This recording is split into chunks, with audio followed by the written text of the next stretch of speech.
6ನೇ ತರಗತಿ ಮರುಸಿಂಚನ ವಿಜ್ಞಾನ ಬೆಂಬಲಿತ ಕಲಿಕಾ ಹಂತ ಕಂಪ್ಲೀಟ್ ಆನ್ಸರ್ಸ್. ಬೆಂಬಲಿತ ಕಲಿಕಾ ಹಂತದ ಸಂಪೂರ್ಣ ಉತ್ತರಗಳು. ಬೆಂಬಲಿತ ಕಲಿಕೆ ಹಂತ ಚಟುವಟಿಕೆ 2ರಲ್ಲಿ ಚಟುವಟಿಕೆ 1 ಹಾಗೂ ಚಟುವಟಿಕೆ 2ರ ಉತ್ತರಗಳು. ಅದೇ ಥರ ಚಟುವಟಿಕೆ 3ರಲ್ಲಿ ಆಹಾರದ ಪೋಷಕಾಂಶ ಹಾಗೂ ದೇಹಕ್ಕೆ ಅನುಕೂಲವಾಗುವುದು. ನೆಕ್ಸ್ಟ್ ಸಮತೋಲಿತ ಆಹಾರದ ಬಗ್ಗೆ ಕೇಳಿದ್ದಾರೆ ಇಲ್ಲಿ. ನೆಕ್ಸ್ಟ್ ನಿಮಗೆ ಇಲ್ಲಿ ಪ್ರತಿನಿತ್ಯ ಶಾಲೆ ನೀಡುವ ಮಧ್ಯಾಹ್ನದ ಬಿಸಿಯೂಟದ ಬಳಸುವ ಸಾಮಗ್ರಿಗಳ ವಿಧ ಹಾಗೂ ಪ್ರಮಾಣವನ್ನು ಚರ್ಚಿಸಿ ಅಂತ ಕೇಳಿದ್ದಾರೆ.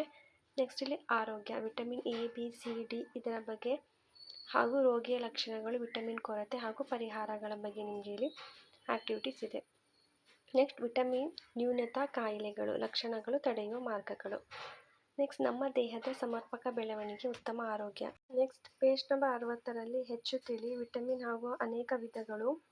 ಅದಾದ ನಂತರ ಕಾಂತೀಯ ಮತ್ತು ಅಕಾಂತೀಯ ವಸ್ತುಗಳು, ಚಟುವಟಿಕೆ 6ರ ಒಂದು ಸಂಪೂರ್ಣ ಉತ್ತರ. ನೆಕ್ಸ್ಟ್ ಕೆಳಗೆ ಕೊಟ್ಟಿರುವ ಕಾಂತಗಳ ಚಿತ್ರದ ಹೆಸರನ್ನು ಹೊಂದಿಸಿ ಬರೆಯಿರಿ ಅಂತ ಕೇಳಿದ್ದಾರೆ. ಅದಾದ ನಂತರ ಅಯಸ್ಕಾಂತದೊಂದಿಗೆ ವಿನೋದ, ಧ್ರುವಗಳು ಹಾಗೂ ಆಕರ್ಷಣ ಮತ್ತು ವಿಕರ್ಷಣೆ. ನೆಕ್ಸ್ಟ್ ಸ್ವತಂತ್ರವಾಗಿ ತೂಗಿಬಿಟ್ಟ ಕಾಂತ ಉತ್ತರ ದಕ್ಷಿಣಾಭಿಮುಖ ನಿಲ್ಲುತ್ತದೆ, ಕಾರಣವನ್ನು ಚರ್ಚಿಸಿ. ಅದಾದ ನಂತರ ಹೌದು ಇಲ್ಲ ಅಂತ ಗುರುತಿಸಿ ಕ್ವಶನ್ ಆನ್ಸರ್ಗೆ ಆನ್ಸರ್ ಮಾಡಬೇಕು. ನೆಕ್ಸ್ಟ್ ಸರಿ ತಪ್ಪನ್ನು ಗುರುತಿಸಬೇಕಾಗುತ್ತೆ. ನೆಕ್ಸ್ಟ್ ಹೊಂದಿಸಿ ಬರೆಯಿರಿ ಇದೆ ಚಟುವಟಿಕೆ 3ರ ಒಂದು ಸಂಪೂರ್ಣ ಉತ್ತರ. ನೆಕ್ಸ್ಟ್ ಅಂದಾಜು ತೂಕ ಹಾಗೂ ಅಸಲಿ ತೂಕ ಇದೆ. ನೆಕ್ಸ್ಟ್ ಚಟುವಟಿಕೆ 3 ಹಾಗೂ ಅದರ ಒಂದು ಅನುಭವವನ್ನು ಬರೆಯಿರಿ ಅಂತ ಕೇಳಿದ್ದಾರೆ. ನೆಕ್ಸ್ಟ್ ವಸ್ತುವಿನ ಹೆಸರು ಹಾಗೂ ಚಲನಾಶಕ್ತಿ, ನಿಶ್ಚಲ ಸ್ಥಿತಿ ಇದೆ.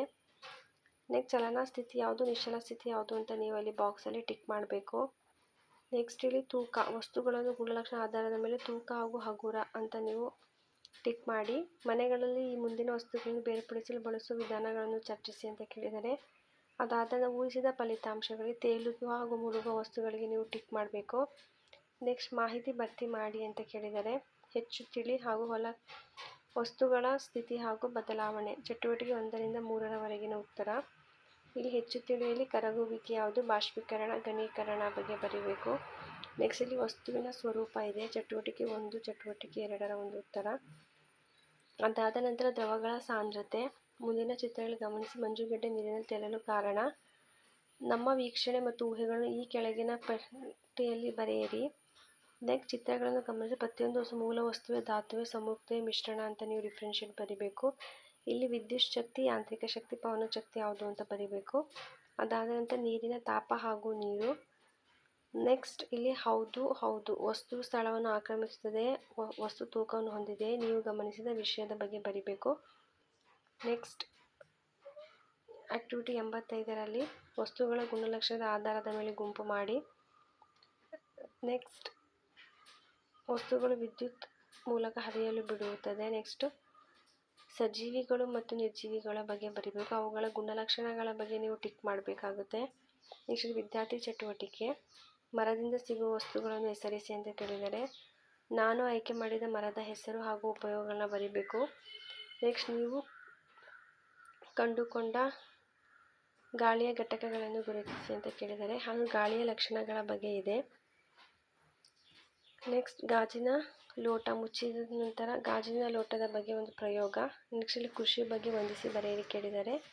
ಹಾಗೂ ಚಟುವಟಿಕೆ 3ರಲ್ಲಿ ನೀವು